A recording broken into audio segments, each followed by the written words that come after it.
Hey guys, it's 7Ninja7, and today we'll be talking about 5 tips that'll help you in the raid.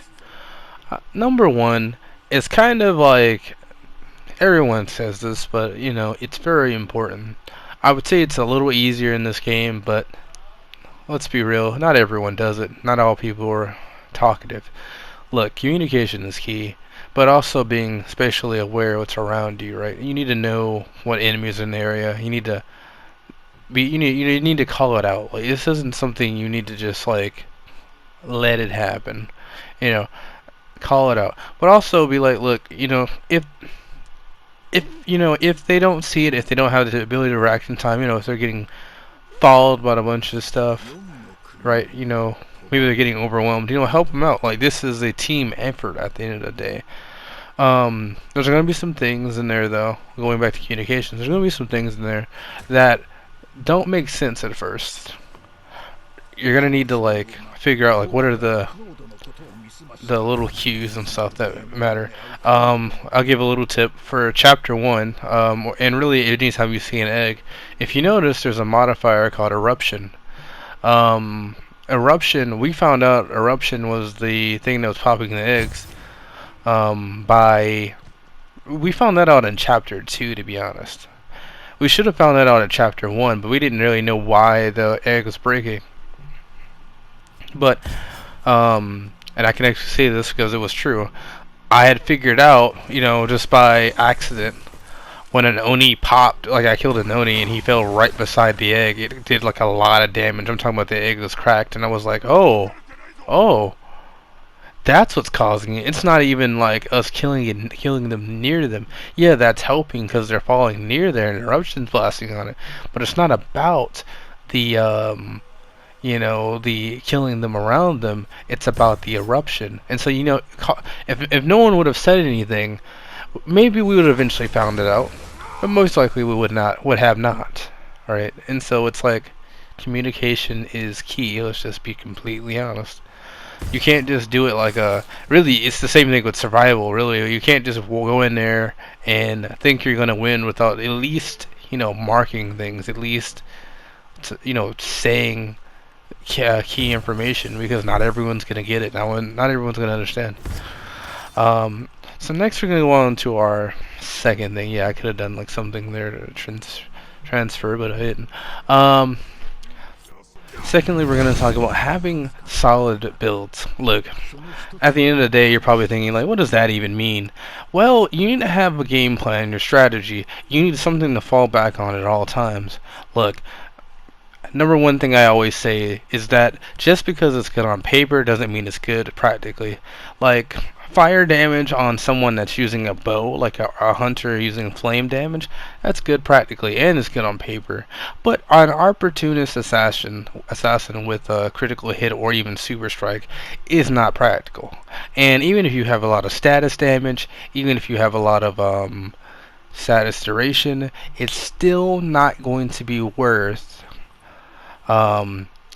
building up all that status damage in order to get an insta-kill on a Oni brute.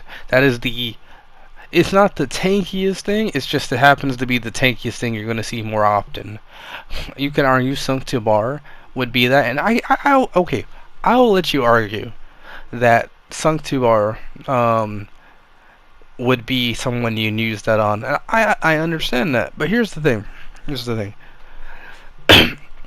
If I'm not worried about doing something like that, I'll just drop a smoke bomb down, a regular smoke, not a vanish smoke, and get a couple critical strikes in, and I'll kill them.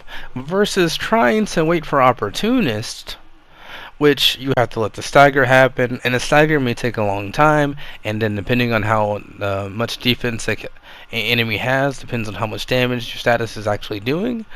Like, there's too many factors that stops your build from working. And so what I mean by a solid practical build is something that'll always work. Maybe a Hysteria build. I'm speaking strictly from the assassin because that's what I play. But maybe a Hysteria build. Maybe I can't really say weaken, but maybe a pure assassination build or a weaken 2 assassination build. Looking for raw critical hit damage, right? So, solid build. Number 3, play your roles. So one of the things I've always said is like, I hate when I see a samurai trying to stealth around like a assassin. Look, I get it. Sometimes you're not gonna be able to go balls to the wall. Like, I get it. But you know, play your role. If you're gonna be tanking, tank. Don't be trying to hide behind the hunter or the assassin. The assassin and the hunter should not be on the front lines like that anyway. Especially because samurais have the ability to heal constantly. It's like almost instant when they get it back, right? So, look, I'm an assassin, man. What am I supposed to be doing? I need to be stealthing around. I need to be taking out targets for my team. What is a hunter supposed to be doing? Supposed to be taking them out from range, possibly backing the samurai up, or the ronin. What is a ronin supposed to be doing? Trying to buff out their team's health, trying to get, crowd control, trying to do something around that idea, right? It's like that's the ronin's job, and so it's like everyone has a role that they can do. This also applies to your build, but your build could also be different from how your class plays. Look, there's some nuances in that, and I understand that completely, but there are, even though with having the nuances in your class to your build, there's still things that are always going to be true, such as Ronin being a reviver, assassins being the burst damage, hunters arguably are DPS / burst depending on. No, I want to say DPS / status, and samurai being the tanks that have good DPS if spec right. So play your class, play your role. If you're an assassin, be an assassin. If you're a samurai, be a samurai. But just keep that in mind. Like, if you're gonna choose that, then be ready to do that. Number 4, practice platforming. Now you're probably like, well, what is he talking about? Why would I need to practice platforming in a samurai / mystical ninja game? Why would I need to do that? Well, I'm sure you've seen it in the story mode where you've got to jump on these platforms, and I'm sure some of you aren't good at it.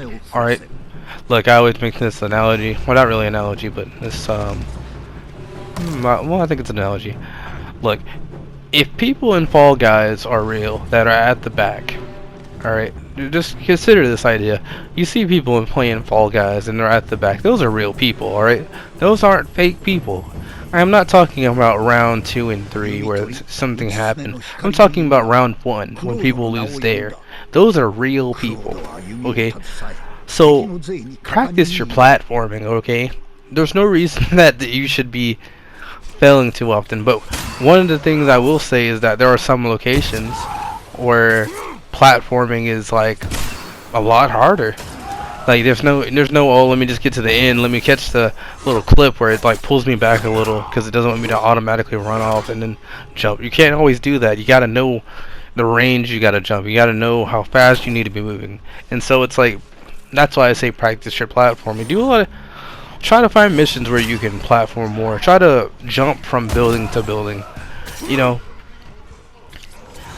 And look, at the end of the day, yeah, oh, it's just the raid. I won't have to do that everywhere. You probably will. Look, the raid is just another way of saying, alright, let me put some more ideas towards you guys, the player, the community, so that when I put it in later content, you'll already be prepared for, or you already played it. And that'll really just be for the veterans, I guess, but still. Practice your platforming. Not really a spoiler, because it's just platforming in all of them, but in Chapter 2, I found the most platforming happens to be in Chapter 2. So, keep that in mind. Anyway, let's get on to Part 5. Finally, on to Tip 5. So, the number one thing I learned in Chapter 3 of the raid, and I'm not going to give any spoilers, don't worry about that, is that you need to learn how to perfect parry and learn how to perfect dodge. One of the things I learned was that I wouldn't be able to get as many punishment attacks in trying to just deflect. But whenever I got a perfect parry in, I was getting maybe 3 to 4 hits in all the time. And I'm sure some people are going to be like, well, it's hard. I was like, yeah, but it's supposed to be hard. It nets you more damage, and therefore you get a better time, but you make it easier on your team because you're doing more damage. these are really more general tips, but in the raid, and especially in chapter 3 matters the most. You want to be perfect parrying all the time. You want to learn how to perfect parry before you get there, but you need to practice that before you even go in to chapter 3. That is the number one thing that I saw all the time. Anyway, alright, so let's do a little recap of what I talked about for the raid. So number 1, work on your communication skill. Really, what I mean by that is just talk, say, you can't just mark things in the raid. You can't just say like, I'm not going to toss this idea out because it sounds stupid. Because at the end of the day, a stupid idea may work and you may not even know it. So communicate. Let people know what you think. At the end of the day, even if you're wrong, right? Your team will still consider, okay, look, it may not have worked, but at least we know he's thinking. And so, no one's thinking you're just sitting there looking for a ride. Communicate. Let people know. And if you happen to be right, more people are more willing to listen to you again anyway because you happen to be right in this one instance. Right? So, communicate. Number 2, have a solid build. A solid build matters a lot. You need a game plan, something to fall back on when everything goes bad fast. So, have a solid build. Remember what I said before. Just because it works on paper doesn't mean it works practically. Alright? Like I always said, opportunist is a terrible perk when it comes to time. My team is not going to let me just wait for an opportunistic assassination. So, like I said, just because it works on paper doesn't mean it works practically. Number 3, play your class. Play it the way it's supposed to be done. Remember, an assassin's supposed to be doing stealth kills. A samurai is supposed to be tanking and sometimes doing damage. Number 4, practice your platforming. I learned in chapter 2 that platforming is a really big thing there. It is really tough in some areas. Some areas it's fine. But in chapter 2, platforming is the biggest thing that you're going to have to run into there. Number 5, you're going to want to punish their mess-ups. One of the number 1 things I always learned, even as a fighting game player when I do play it, is that sometimes when someone whiffs an attack, it's always good to go in a couple hits. Sometimes it isn't, but at the end of the day, it's something you're going to need to gauge. Remember to practice your perfect parries and your perfect dodges because they net you a free attack and possibly a couple follow-ups. Alright guys, thanks for listening. Look, I get it. Some of this was like, oh, well, we already knew this. Like, I get it. But at the same time, not everyone knows this. Like I said before, look, there are people that play Fall Guys that happen to fail in the very beginning of the whole first race. And when I seen something like that, and I said, these are real people, I said, alright, look, I can't even put it past anyone to mess that up. Not trying to be arrogant, it's just if you played the game, you know what I'm talking about. Alright, anyway, thanks for hanging out, and if you want to, add to the conversation, look, it's 5 tips, but there's probably more that I could say, but I don't really want to spoil anything. So, yeah, thanks for hanging out, and I'll see you guys later. Goodbye.